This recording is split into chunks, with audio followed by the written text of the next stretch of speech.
My name is Calypso and I'm coming to you from snowy Berlin. I just spent a month in Japan and I want to give you a guide how to travel around Japan as a knitter, where to find wonderful knitting shops, what to expect there and what kind of yarns you will find. I just had a wonderful time in Japan exploring knitting there. The knitting culture is just incredible and I want to share that with you so that you don't have to do endless searches on Google when you travel to Japan. Just watch this video and you'll be fully prepared to have a all-around knitting experience in Japan. But let's do that from the inside, because inside is more cozy. Let's talk about knitting in Japan. I landed in Tokyo and it was my second time in Japan. I had spent 6 months in Japan for a study abroad program 10 years ago, so I already knew how to move around and also to speak some Japanese enough to travel around. So that's an advantage when you travel to Japan, because you cannot expect people to speak English. So I recommend that you maybe learn a little bit of Japanese before you travel to Japan. You'll have a much more enjoyable and interesting experience also.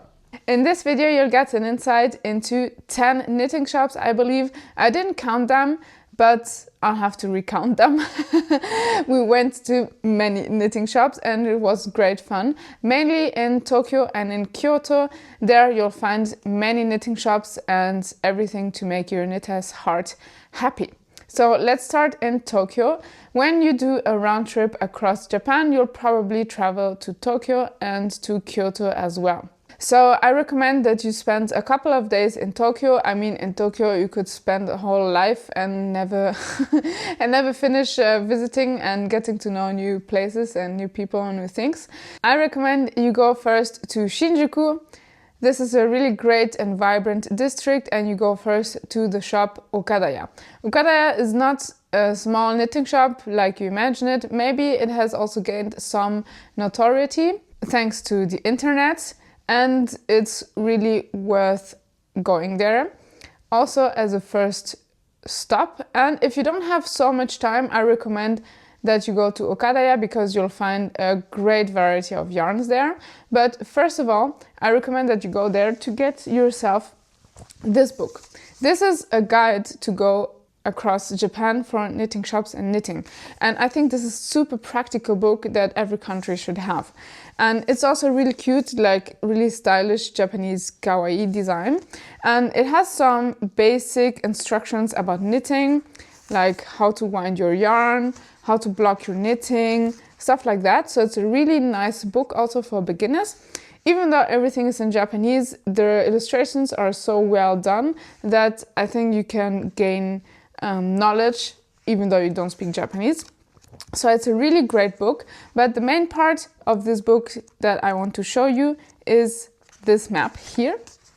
But it's not only this map, it's the following pages where you have for each knitting shop a page with a description.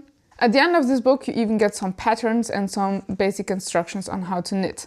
So you have a map of Japan, and here you have Tokyo, and just have a look at how many knitting shops there are in Tokyo.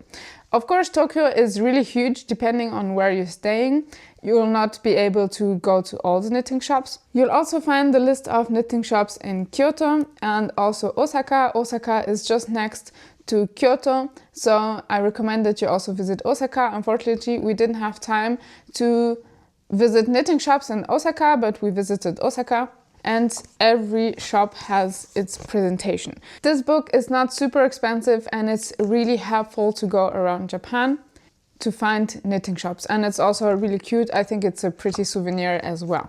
So back to Okadaya. Okadaya is a huge mall in reality that goes over several floors, and one floor is only for knitting and yarns. And I was blown away. It was huge. I think I've never been to such a big knitting shop basically. And the other floors are also for crafting, like sewing and other types of crafts, but I didn't have time to look into that. It was just so huge at Okadaya. I think if you're really crazy about knitting, like me, you should plan like a whole afternoon only at Okadaya to have a look around at all the yarns and just to enjoy and bathe in yarn. So it was incredible. Okadaya is 6 floors that will make knitting and crafting people really, really happy. 1 floor is dedicated only to knitting. You'll find yarn all over the place and it's huge, so I really loved it. I understand why it has gained some popularity.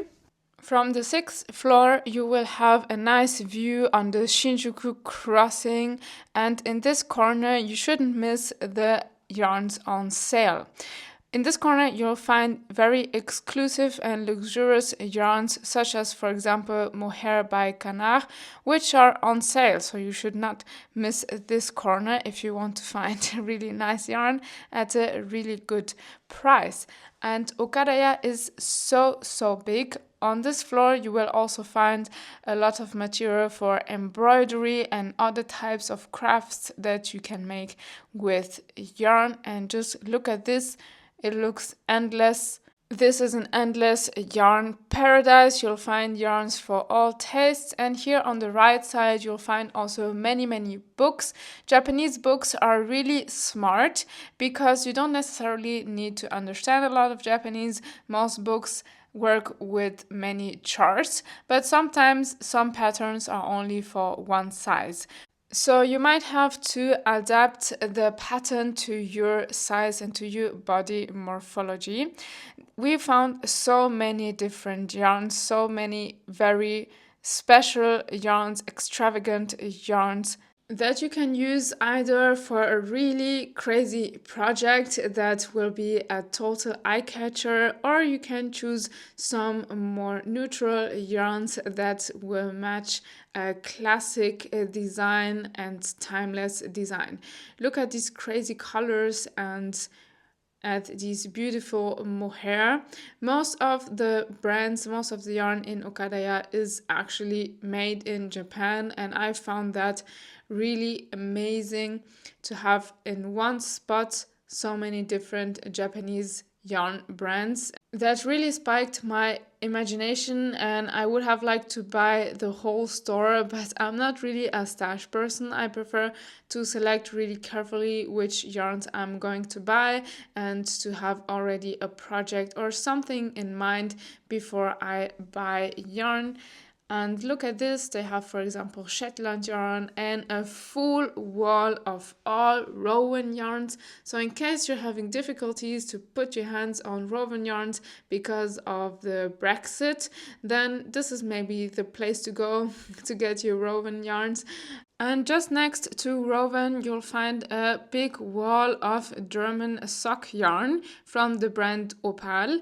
And I kind of noticed that Japanese people like German sock yarns because I found them in quite some stores. So look at these just incredible selection of Opal sock yarns. And we accidentally bought one. We didn't really want to, but I got confused with the katakana and I thought that it was a Japanese, but in the and it was just Opal yarn to knit socks because my partner wanted to buy something and I told him just get a pair of socks. That's the easiest.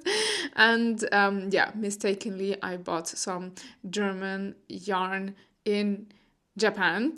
And let's move around, have a full look into Okadaya. Look at these beautiful hand-dyed skeins that are hand-dyed in Japan, and also found some yarn that was hand-dyed in Korea. And I really recommend that you learn some katakana. Katakana are the Japanese signs that are used to write foreign words, and on most yarn texts you'll find katakana for wool, for example, which is pronounced wuru, or for example silk, which is pronounced shiruku. And if you're able to read the katakana, you will be able to associate it with the English word and understand the composition of the yarn. And also it will give you a nice overview of Japanese yarns, because really most of the yarns were made in Japan, and that's really great fun to look into original yarns from there. I'm not going to travel to Japan to buy European yarns, so that was really interesting and really nice. So just huge walls full of yarns. On my first visit there, I didn't buy anything because it was the beginning of a trip and I knew that I would come back. This is what I got at Okadaya, these beautiful Japanese yarns. I got this beautiful yarn. This is a mixture of wool and alpaca. It's just super soft, and the brand is Sonomono. It's really pretty, really nice, and I got this to pair it together. I want to make a sheepy sweater, maybe a little bit similar to this one. I'm just noticing because this is a nice boucle yarn, and this is as well a mixture of wool and alpaca, the same Japanese brand. So really pretty yarns. I can't wait to dress myself like a cute sheep. And it's super soft, made in Japan. What you should pay attention to when you buy yarn in Japan is that many balls of yarn are only 40 grams, sometimes even less depending on the type of yarn. These balls of yarn are only 40 grams, so pay attention to that and make sure that you buy enough yarn because of course it's kind of difficult to go back to Japan quickly. So yeah, make sure you buy enough. At Okadaya, I also bought myself these yarns. They are just really pretty and it's also a mixture of wool, mohair and silk. Also 40 gram, 110 meters. Look at these beautiful colors. This is called Boboli Pupi knitting yarn, and Pupi is also a yarn shop in Tokyo. We're going to get there later in this video. So I bought myself 2 of each. Really pretty colors, and I want to make a hat with this. A hat that is also one of my designs and you can find on Ravelry. Maybe I have to rework a little bit the pattern. This is something on my to-do list, but the pattern is available. Finally, I got myself this silk from Rich More, also made in Japan. This is only 25 grams and 100% silk. Look at how shiny this is. This is just incredibly shiny, super soft. And at the moment I am making a project with scrap yarns, and because I only bought 1 ball, I am incorporating this into my scrap yarn project. I'm making a vlog about this scrap yarn project that you can find here on my channel. On my second visit at Okadaya, I had more time at the end of our trip, and this is when I bought some yarn, like for example this puppy yarn. This wall is full of puppy yarn. They also have mohair, for example, which is really pretty. In Japanese, you have 3 writing systems. So hiragana, which is kind of the phonetical writing system and original to Japan. Then you have the kanji, which are the more complex signs which originate from China but have been adapted to Japanese. And finally, as mentioned, the katakana that are used for foreign words. I even found some lopi yarn, and on the wall they had some fibers for spinning. I don't know if this was only decoration, but it looked really pretty. And also I found yarn from the brand Fräulein and from the brand Ski, which are Japanese brands and were really nice and really special. I recommend that you learn some katakana because you will be able to read the tags of the yarn. You will have, for example, mohair, which is spelled moheru in katakana, and playing and reading you will gain some practice and learn how Japanese people translate English words into their katakana, and you'll be able not only to read the yarn tags but also some other words that are really useful. Further, I got myself a couple of books at Okadaya. If you're interested in these books, I can show them to you in another video more extensively. Let me know in the comments if you're interested in looking into these books together with me. So I bought 4 in total. This wall here particularly caught my attention. For example, the brand Olympus had really nice variegated yarns. These dyes were just really pretty. I wonder how they look like when they're knitted up, and I almost couldn't resist to buy some of this. Also, I found this brand here, made in Japan. So nice yarn, really high quality. It looks like really high quality. The next yarn looks like made from paper, and Japanese people are really known for mastering crafts with paper, so maybe it's paper yarn, but I'm not sure, I don't remember correctly. Also, this yarn was really nice from Olympus. And finally, this one had a really nice texture. I wonder what it feels like on the skin, this mufu yarn. It was really cute, so I really liked that.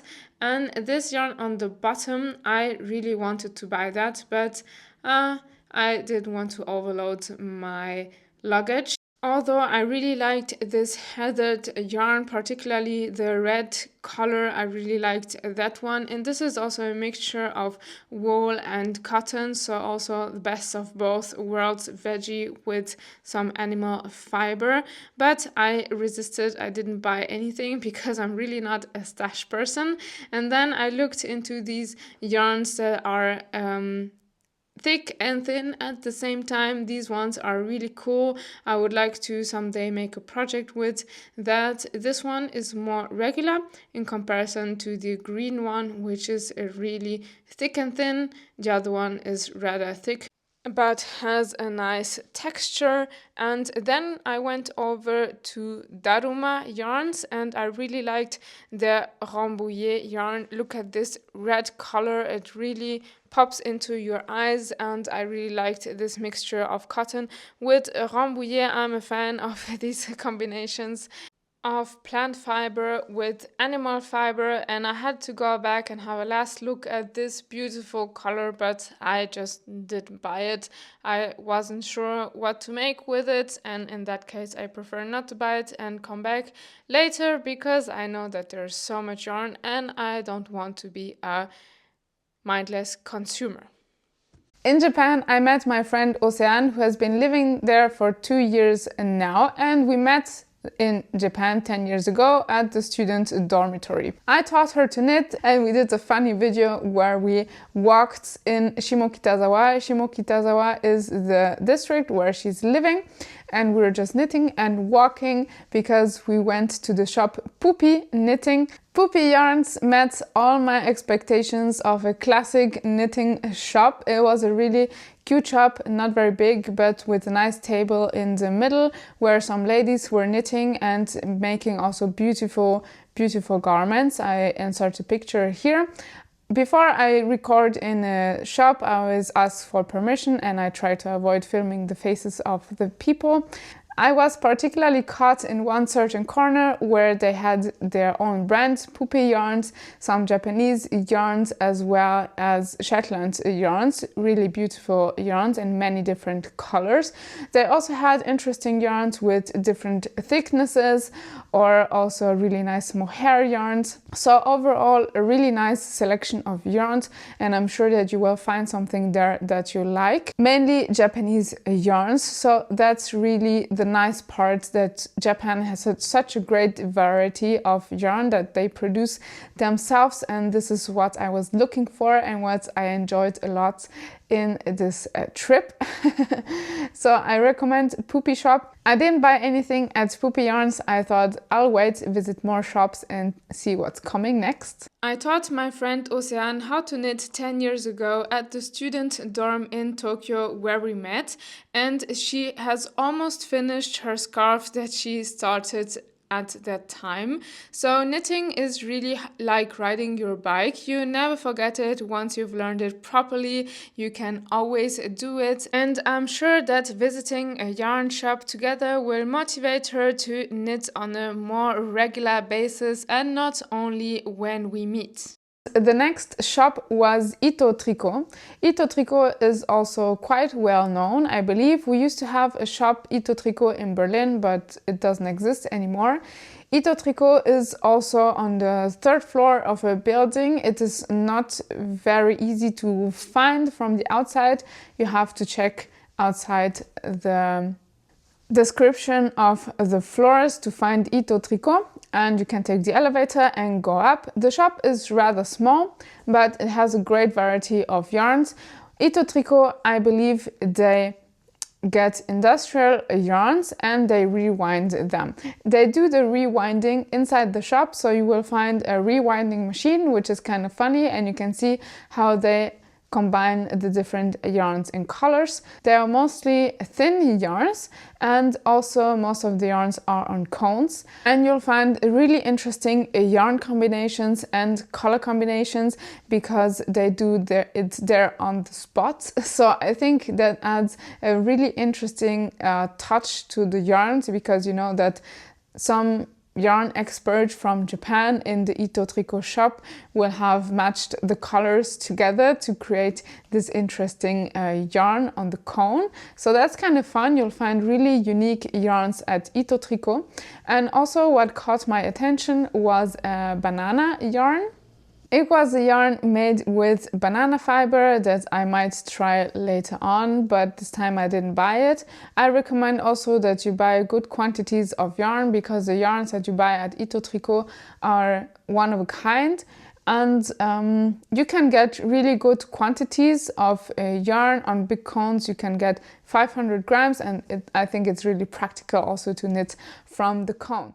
Ito Tricot has also a particularly sustainable approach. At least on their website, they write that they are committed to the 17 Sustainable Development Goals, and that they produce their own yarn ranges with a really careful eye to nature and in an environmentally conscious way. The yarn shop vendors are always super nice in Japan. They always want to help you and show you something and talk to you. So that makes you feel really comfortable. And yeah, with the little Japanese I spoke, I tried always to have like a small conversation, tell them where I'm from. And yeah, they're always super nice. So my partner, he bought something at Ito Tricot, and I wanted to buy the same yarn, but I didn't have enough of that color. And they were really friendly because they recommended another knitting shop that was not too far and that I hadn't found on the internet or on Google. So we went there, we walked there, and the next shop is Shirakawa. And I think this is one of my favorites. I believe that this is a really specialized shop. I think this is not only a shop that sells to end customers, to hand knitting people, but also maybe has a different kind of customers, maybe from the fashion industry, or I don't know, because they had a really interesting yarn selection that you could also dye yourself. So they had a great variety of yarns that were just plain white and really looked like they were intended to be dyed by hand or dyed by the customer. So that was interesting, and they had a great variety of really crazy yarns and I really enjoyed Shirakawa. I spent quite some time there and I found the yarn that I was looking for, and I want to show it to you. So this is the yarn that I bought at Shirakawa, this nice blue and this nice yellow. This yarn is Ramino Tosco Official. This is also a Japanese brand, I believe. I'm not 100% sure. It doesn't say made in Japan, but I think so. Maybe one of these means made in Japan. It's 80% wool and 20% linen. This is the kind of yarn that I like. This one is really thin, so I'm not sure if I'm gonna knit this single or maybe hold it double, because I have 4 balls of this blue and 3 balls of the yellow. And these are actually 100 grams. So it's a lot of yarn that I bought. I want to combine these colors. They're super pretty. I was very happy to find them. And this is the type of yarn that I really enjoy knitting with. A combination of plant yarn with wool, because I think that marries the advantages of both. So for example, my tops, cerise and maracuya, limon, so the tops that I have designed are also knitted in a yarn that is a combination of linen and wool, because I think that gives you the best of both worlds, and it's really an incredibly comfortable feeling when you wear it. At Shirakawa, I find that they had really unique yarns, one-of-a-kind yarns in incredible colors and also really interesting textures. And they also had the more plain yarns with a more plain and slick texture. So it had a great variety of yarns, and it was just so much fun. I think this was one of my favorite shops, and I bought myself this one. So this is one of the yarns that I just told you is something that I think you would buy to dye yourself. I'm not sure if I'm going to dye it because I'm not a dyeing person, to be honest. I tried it once, but yeah, I don't think I'm going to dye it, but I really liked it. I think this is just, I haven't opened it yet, so this is the first time. Wow, I just love this kind of supernatural yarn, and because I also spin my own yarn, maybe I'm going to combine it with some yarn that I have spun myself. I don't know, but this is for me just a piece of art, a piece of art from nature and I had to buy this, so this is just wonderful. And they had not only woolen yarns like this that were like plain or kept naturally, but also other types of fibers that were kept naturally. So that's really interesting if you like that, and that's a really good place to go. That's me admiring the wonderful big balls of yarn at Shirakawa. This is a very big ball of mohair yarn, also plain, ready for you to dye and to put some color on it. At Shirakawa you will find all kinds of fibers, either plant fibers or animal fibers, ready for you to dye. I think this is just a wonderful place to go. This is the big ball that I couldn't resist buying. I just loved it. It's like a big squishy pillow that I just absolutely loved. And at Shirakawa you'll find mainly natural fibers. Some yarns are a combination of natural fibers and synthetic fibers. Sometimes it can be useful to combine with some synthetic fibers. I really liked the texture of this yarn, for example. It is not really a boucle, but kind of similar. If you know the name of this kind of yarns, then please leave it in the comments. I think this looks really interesting. And this one also was really special, the texture. Also similar to boucle, but not quite a boucle yarn. The colors are also really one of a kind. And I think that it's really practical that you'll find swatches so that you can get an idea of how the yarn will look like when you knit with it. I don't really need swatches, I really like the surprise, but some people really need a swatch in order to imagine how the finished project will look. And look at these beautiful colors, it reminds me of the autumn colors of Japan, and I was just fascinated by the great variety of really artistic and special yarns at Shirakawa. Then I discovered this really big ball of mohair. I don't know why I didn't buy it. These colors are really wonderful, and this is 750 meters of mohair, wool and a little bit of synthetic. Why didn't I buy it? It's just wonderful. With a big needle and this ball, you have enough to make a whole sweater that will be really flattering with really special colors. And next, another yarn with another different texture. I was really blown away by the different kinds of textures that you can create with yarn and fibers. I think that it is a very particular, unique and special characteristic of woolen fibers that you can manipulate them and shape them into so many different kinds of yarns and achieve so many different textures. For example, you can get very plain yarn with a regular structure, or also have a single yarn like this one that is just super soft and really nice and gives a different stitch pattern than a yarn that is, for example, like this boucle yarn that gives you another totally different structure. And that is totally fascinating about wool, that you can shape it and achieve so many different looks and kinds of wool.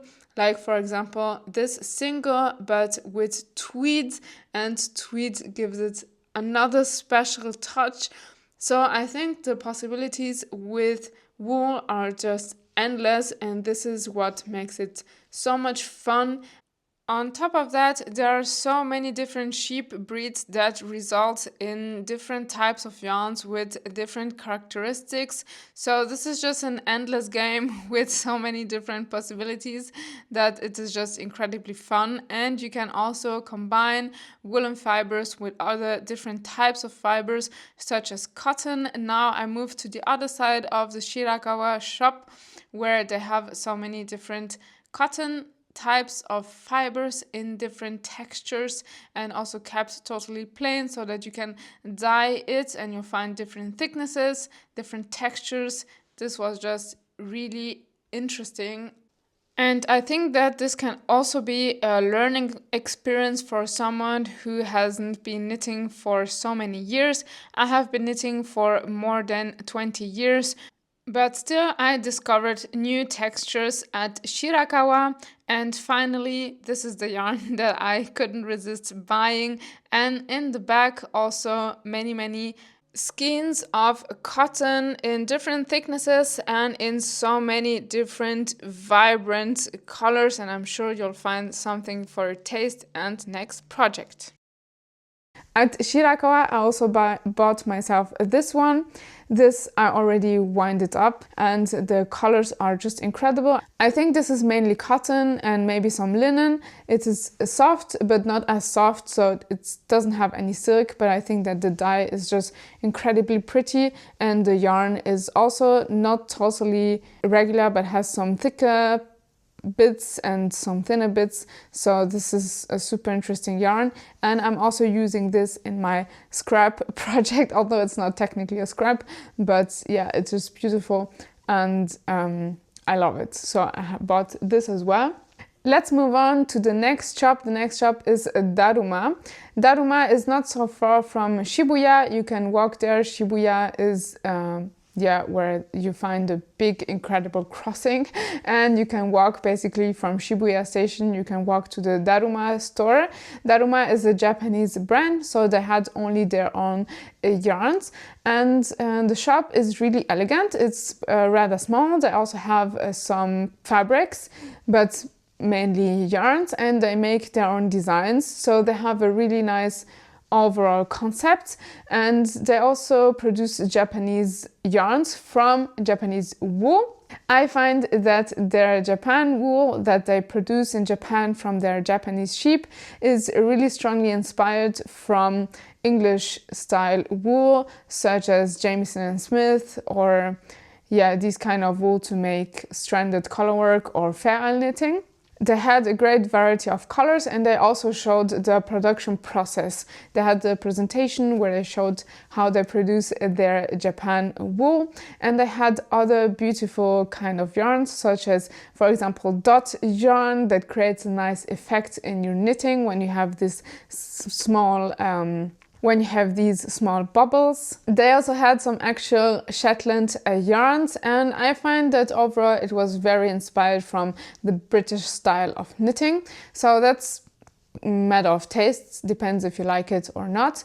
And they also had really nice designs, so they make their own designs, and you could have a look at the prototypes, at the sweaters there. So they kind of reinvented, I think, British style of knitting maybe into their Japanese way, or make a combination of that. So that's a really interesting approach.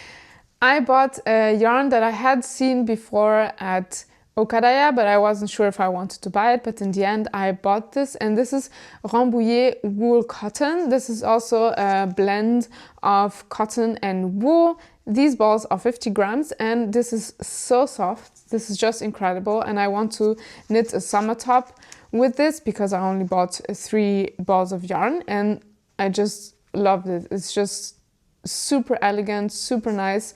Rambouillet is a French word, so I believe this is a French breed. So you can see how they try to mix European style knitting with their Japanese style, which is, why not, an interesting approach, really nice approach. And this yarn is just so beautiful, I couldn't resist.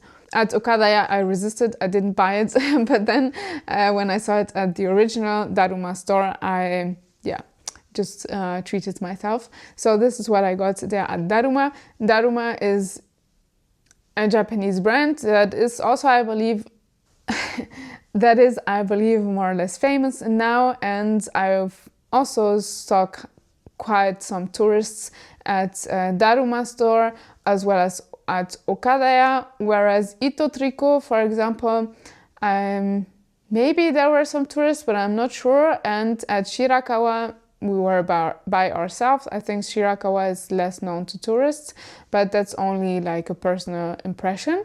And yeah, I'm not able to film this video in one sitting because I have to work. So I'll continue recording tomorrow, maybe. Today is a little bit more cloudy, but let's continue with the video. We have 3 more shops to go in Tokyo, so that's a lot. And the next one is Knitting Bird. Knitting Bird originates in Osaka and is originally an online shop. Now they have also a physical shop in Tokyo, close to the Meiji Jingu Garden. The shop is located in a side street and it is also on an upper floor. You have to take the steps outside to get into the shop.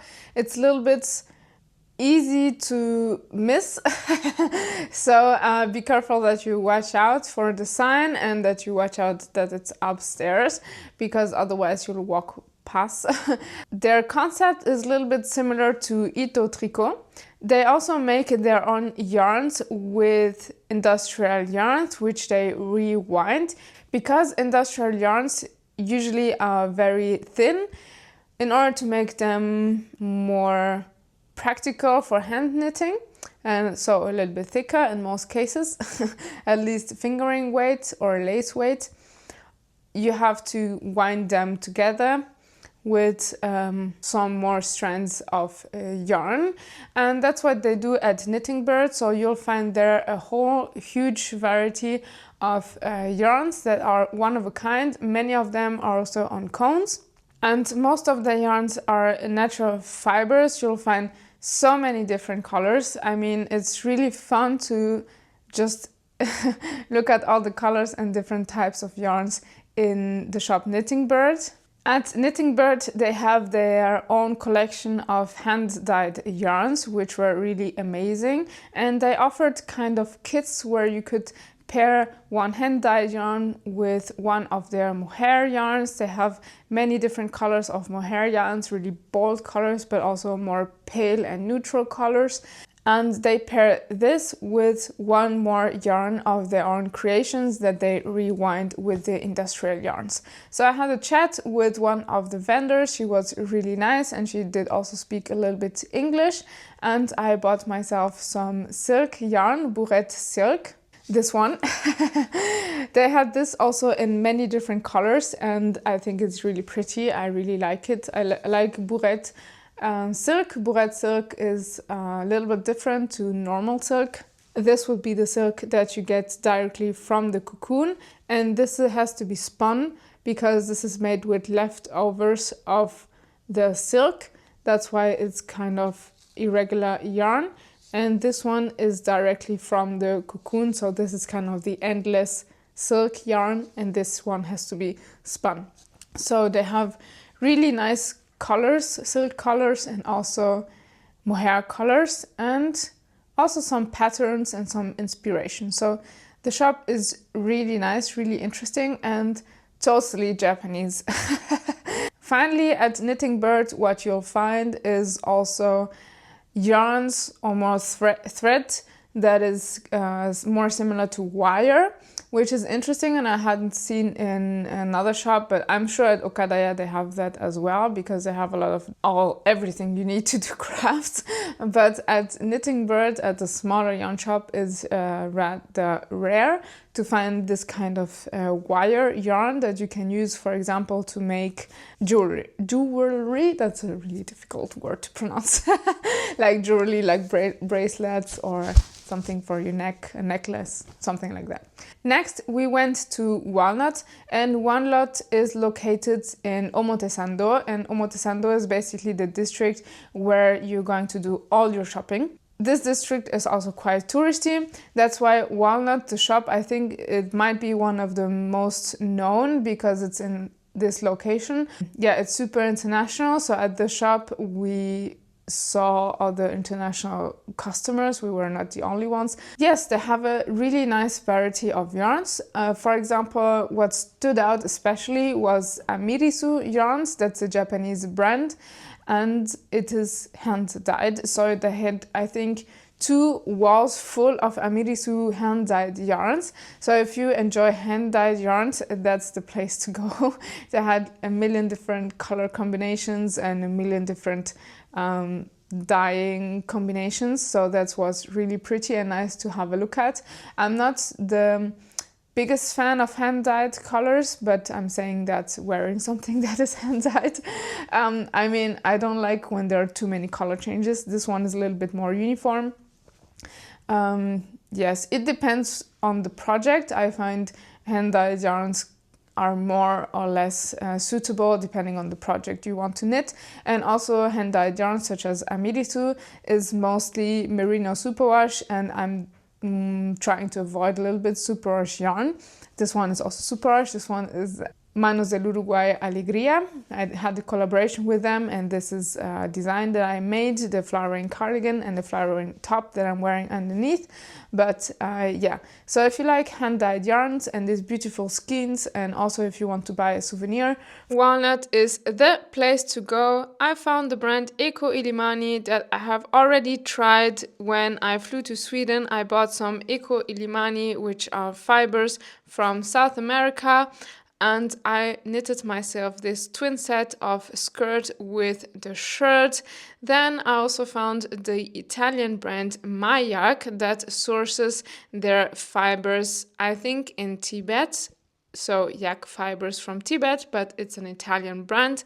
And I found this skein of Amirisu that is so shiny you could mistake it for silk, but it's actually linen and bamboo. This is just super shiny and fantastic. At Walnut they had many international brands, so that's why in the end I didn't buy anything, because I was more looking for Japanese yarns. And they had, for example, Pearl Soho, one color that I really liked, and it was a single ply yarn.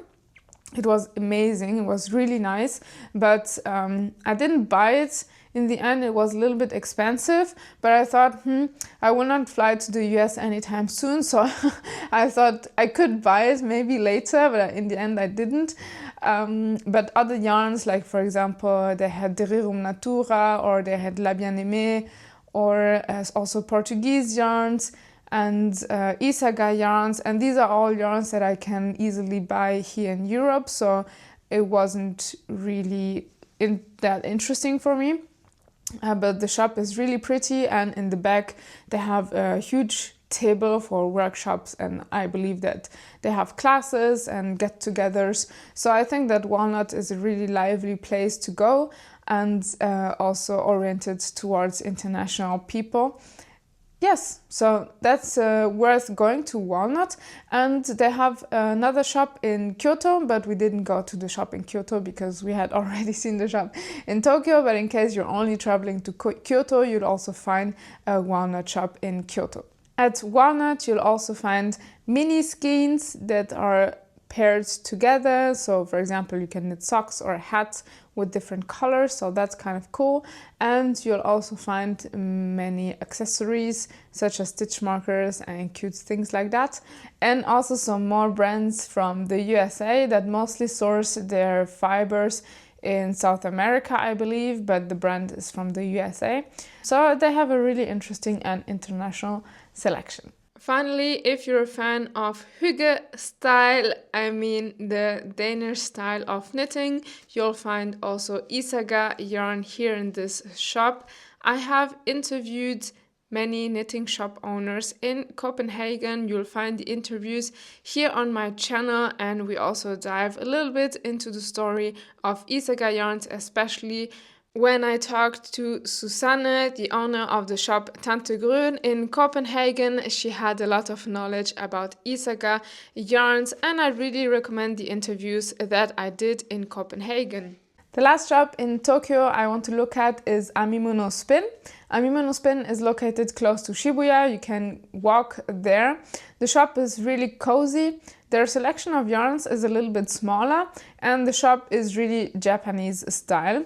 They have one wall only full of yarns, so they don't have a huge selection, but a really interesting selection because as far as I understood, they produce their own yarns in the shop. So in the back they had kind of their workshop where they were at least winding the yarns and maybe dyeing, I'm not sure, but there were some ladies working there in the back with the yarn and the fibers.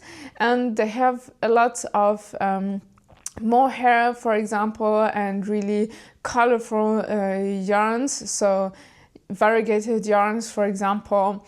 A really kawaii selection of yarns. So the shop, as soon as I entered it, I felt like entering in a lollipop world. Everything really cute, really cute colors, and yeah, it's not so much my style, but it was really Japanese style, and also only Japanese people in the shop, I think. And also really cute accessories. What I find a little bit difficult is that on the yarn tag they had no information. So they only had the yarn tag with Amimono Spin, and then you could find the information about the yarn next to the yarn on the shelf. But if you buy the yarn, you want to take the information with you because I'm sure you'll forget if the yarn is mohair or wool, or also the proportions in the yarn. So how the blends of the yarn, if it's 40% merino and 40%, I don't know, something else. So that's not very practical if the information about the yarn is not on the tag. But apart from that, they had really crazy yarns like super fuzzy yarn and also yarn with some glitter. And so if you want to find a yarn that really stands out and is really special, I think that's the place to go. The video is already quite long, and so far in Tokyo we went to 8 knitting shops. So that's incredible and fantastic. I think that I'll make a second video for Kyoto that will probably be better in order to avoid super long videos and to avoid an overwhelm of information. So watch out for the second video. I'll probably publish it here on this channel next week. I hope you enjoyed this video, this guide for knitting shops in Tokyo. 8 shops in total. I'm sure you'll find shops that you like, that match your tastes and your knitting style. Enjoy. Tokyo and Japan are incredible travel destinations. The people are really nice. And in the second video about Kyoto, I will also show you some landscapes and some tips where you can knit, where you can sit down, where you can chill and just unpack your knitting, sit and enjoy nature and knit in a really peaceful way, for example, in Japanese gardens. So you'll have this plus in the next video, and also I'll talk about some knitting events that happen in Japan. If you don't want to miss it, then subscribe this channel and leave a comment. Share it with your friends. If you know someone who's going to travel to Japan soon, then share it with them, or just enjoy this video and this really interesting insights into a different knitting culture from a totally different place. See you in the next video. Bye!